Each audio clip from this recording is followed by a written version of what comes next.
Thanks, Chris. We've all dealt with flight delays and cancellations, right, at the airport? But when two local travelers had their itinerary completely changed with no explanation, they called Kurtis. And they didn't learn of the cancellation until the day before their flight. Not only were they now on a different flight, it was on a different day. Can airlines just change your itinerary?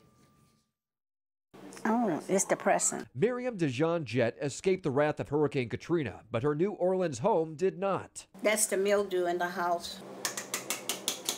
Now living in Sacramento, Miriam and her niece Giselle make an annual trip back to the Big Easy to visit family. But a change in their November air travel caused some serious turbulence. My jaw dropped.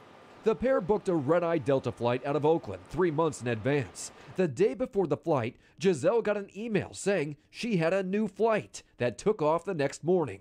And I said, oh my God, they have completely changed my flight reservations. Upset and confused, Giselle got on the phone immediately with Delta. She said, I don't care. You know, if you don't use the reservations we change for you. She said, there's nothing I can do for you. I can care less. So they took that flight in the morning. They missed a black tie event they already paid for, and Giselle says Delta had no explanation for the change. Can the airlines get away with this? Possible. Kathy Lee of Consumer Action says airlines protect themselves and their contract of carriage. That's their contract to you, by saying they could change their schedules at any time. But an email the day before that just says, here's your flight information, you know, without a big warning? Without apologies, without compensation, is being stupid. They are losing the market by not doing the right thing.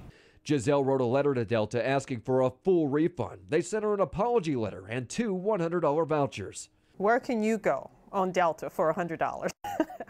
So we called Delta and asked when and why they changed the flight.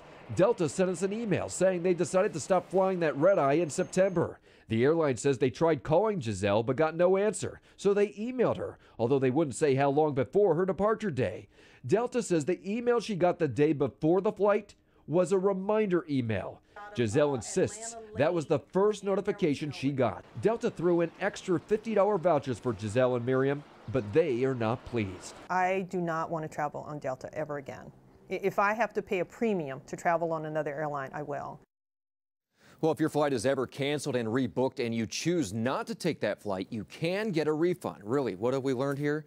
You have to check the status of your flights early and often. And those emails, which I tend to ignore, was it labeled in any particular way? Like no, and right there, I believe the airline should put right there in the subject line. They should list right there, change of itinerary, because you know what, these airlines, once you do business with them, you get a lot of emails from them, so you might think it's spam. So I think they really need to put something right there in the subject line, which really draws your attention, so you open it up and it has that information. Also, have a phone number with the airline. They should call you and they should leave a message. Right. They should make sure that there's a message left so you know about this. But they found out the day before. They swear that nobody told them prior to that. Very upsetting. Yeah, it certainly was for them. All right, if you have a consumer problem you can't resolve, we have a team here ready to help you. Call our hotline Monday through Friday, or you can always go to our website, cbssacramento.com, click on Contact Kurtis, and fill out our form.